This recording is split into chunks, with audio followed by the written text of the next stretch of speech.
Aujourd'hui, on va parler d'un concept qui est essentiel en ingénierie relationnelle, c'est l'altérité.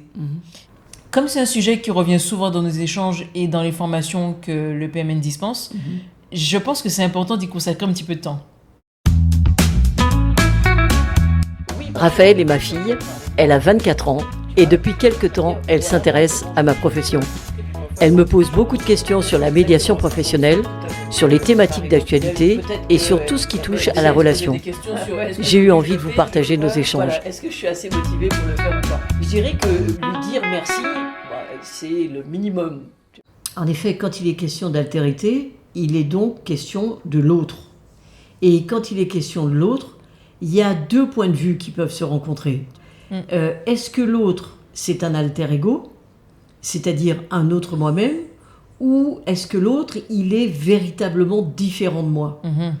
Si je considère l'autre comme un alter ego, alors je vais être tenté de projeter sur lui mes attentes, mes valeurs, mes émotions. Et cette projection peut nous amener à des malentendus, à des frustrations, tu vois ? Ouais. Par exemple, si je m'attends à ce que tu réagisses comme moi dans une situation donnée, si tu ne le fais pas, ben je risque d'être déçu, en fait. Mais est-ce que c'est pas aussi humain de projeter un peu de soi sur l'autre ? Ben, c'est humain, oui, c'est naturel si nous n'avons pas appris à faire autrement. Mais c'est également un mécanisme qui va être à dépasser si toi, tu souhaites développer des relations de qualité. Et pour ça, il va falloir apprendre à reconnaître que l'autre a des repères qui lui sont propres et qui peuvent être complètement différents des tiens. Ouais. Tu vois, et ce dépassement-là, il est essentiel pour ne pas enfermer l'autre dans des attentes qui ne lui correspondent pas, en fait. Quand tu dis des attentes qui ne lui correspondent pas, c'est là où en formation, en fait, tu parles de confusion identitaire. Oui.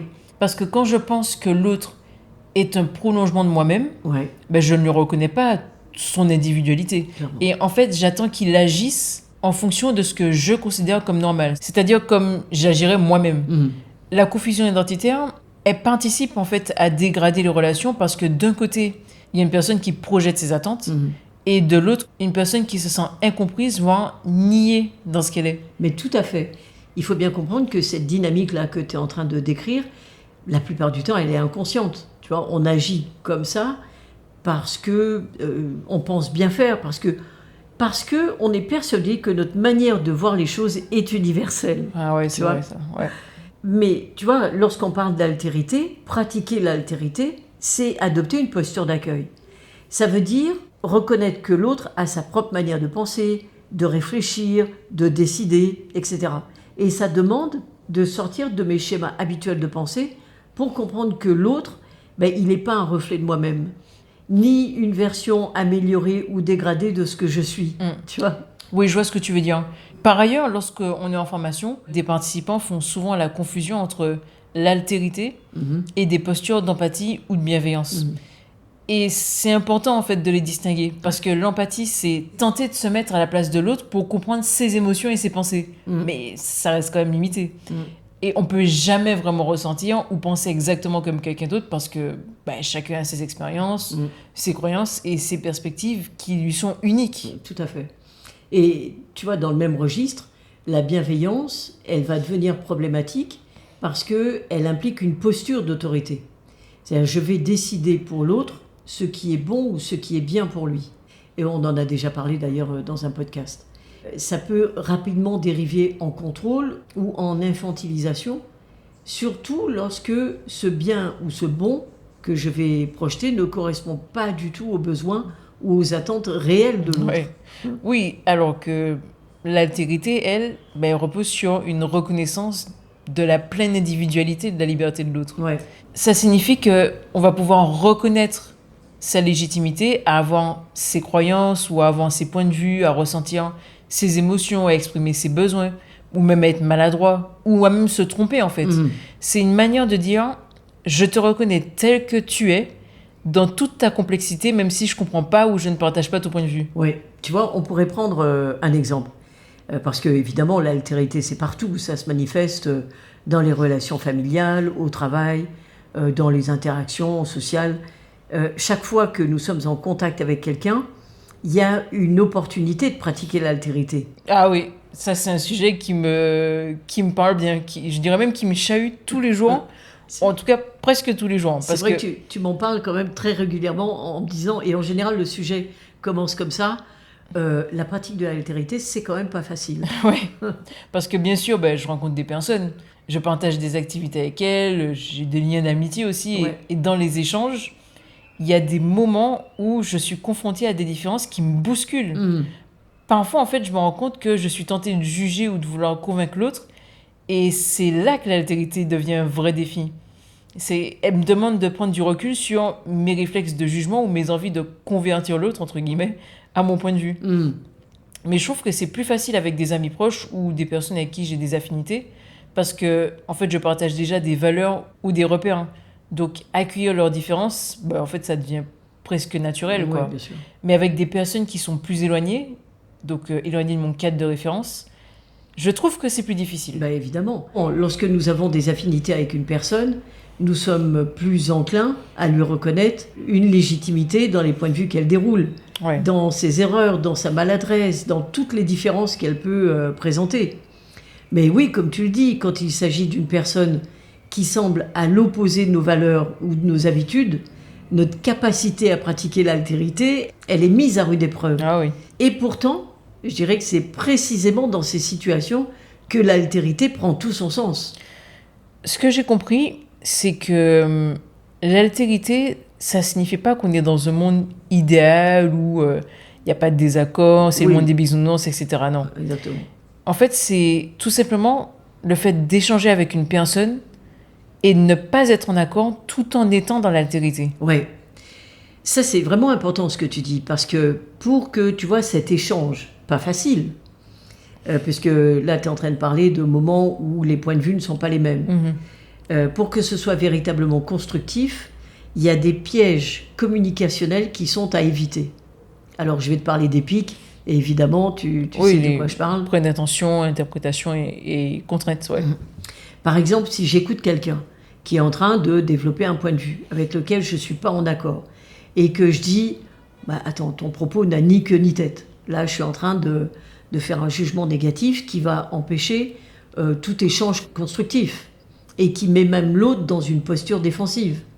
Si je dis à une personne qui est en train de partager une décision qu'elle a pu prendre et que moi je lui réponds, tu fais ça uniquement pour embêter tes collègues, là je suis en train de lui attribuer une intention qu'elle n'a même pas exprimée. Et ça va bloquer immédiatement la communication et probablement créer des tensions inutiles. Ouais. Et si je dis à une amie, par exemple, à partir d'aujourd'hui, c'est moi qui vais décider des lieux de sortie, c'est une contrainte Ouais. qui risque de briser ma dynamique et finalement, les sorties, je vais les faire toute seule, tu vois. Ouais.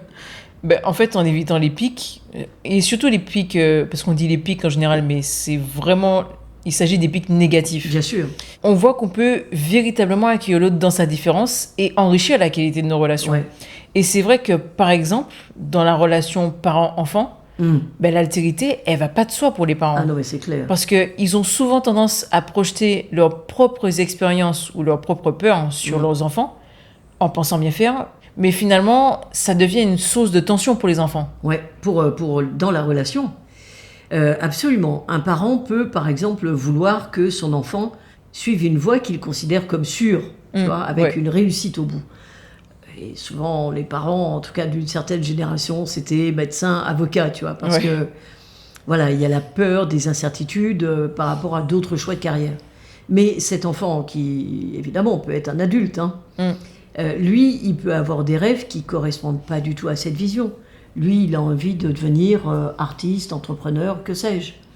Si le parent n'est pas en capacité d'accueillir cette différence, tu vois, de se mettre en altérité, eh bien, il peut être en train, bien malgré lui, de poser les bases d'une relation qui va se dégrader petit à petit. Mais même, ça peut être encore plus difficile parce que dans ces cas-là, il ne s'agit pas juste de comprendre l'autre, mais aussi de gérer ses propres émotions, comme l'inquiétude ou la peur de l'échec. C'est vrai, pratiquer l'altérité dans ce contexte, et dans d'autres, c'est aussi un travail sur soi. Parce que ça passe par reconnaître ses propres émotions et les dissocier de celles que l'autre peut vivre. Ouais. Tu vois, c'est la confusion identitaire dont on parlait tout à l'heure. C'est-à-dire, je peux me dire, ce que je ressens m'appartient. Et en fait, je vais aider l'autre à s'exprimer ou écouter l'autre dans ce qu'il exprime sans imposer mes propres projections. Tu sais, en ingénierie systémique relationnelle, il y a des outils qui sont issus de cette posture en altérité. Oui, tu parles de la technique de l'hétérocentrage, ouais. Ouais.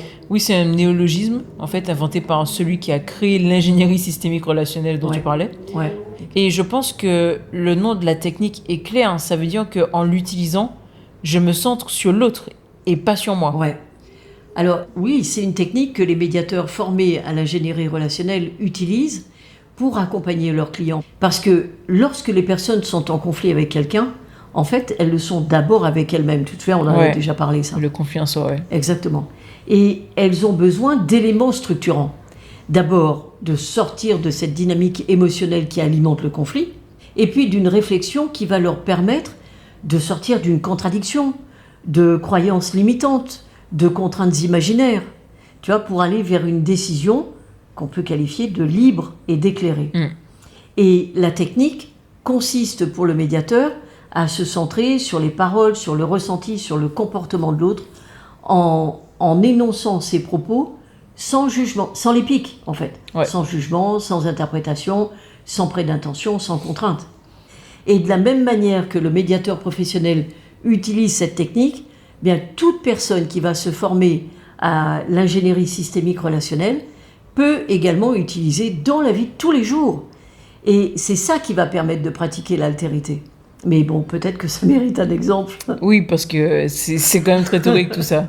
Je m'en rends compte. Par exemple, si quelqu'un est en train de dire quelque chose et que je ne suis pas en accord avec ses propos, dans un échange habituel, je pourrais lui dire ce que tu dis, en fait, ça tient pas la route, c'est complètement absurde. Alors là, c'est de l'interprétation jugeante. Voilà, où je pourrais lui dire tu dis ça juste parce qu'en fait, tu sais que ça va m'énerver. Là, laisse-moi reconnaître, c'est le prêt d'intention. Ouais, ou encore, je pourrais lui dire, tais-toi, tu racontes que des bêtises en fait. Ouais, là, t'es contraignant. Alors que dans l'altérité, tu reconnais la différence de point de vue. En disant par exemple, là, en fait, tu es en train d'exprimer un point de vue qui est différent du mien sur ce sujet, et tu pourrais expliquer, en fait, ce qui, pour toi, rend cette idée vraiment importante. Oui, et là, il va se passer peut-être un truc incroyable. C'est un échange avec un vrai potentiel d'enrichissement pour l'un comme pour l'autre. Parce qu'il y a quelque chose qui se passe dans la relation et qui est de l'ordre du mimétisme. Quand je parle de mimétisme, tu vois, si je me mets en colère, tu vas te mettre en colère. Ouais. Et c'est donc, possible, ouais. tu peux, il y a de grandes chances. À moins qu'il y ait un rapport d'autorité. C'est-à-dire que là, quand je vais me mettre dans cette posture en accueil de ce que dit l'autre, eh bien, dans la mesure où il va se sentir entendu, reconnu, il va faire la même chose en retour. Tu vois ? Ou en tout cas, il va être dans une posture qui va favoriser l'échange des points de vue. Oui, c'est vrai, ça. L'altérité, on peut dire que c'est un chemin d'apprentissage. Ouais. Parce que ça demande du temps, de la réflexion, mais l'altérité transforme profondément la qualité de nos interactions. Et je retiens ce que tu as dit tout à l'heure avec l'altérité, c'est qu'il y a vraiment un potentiel d'enrichissement relationnel. Exactement.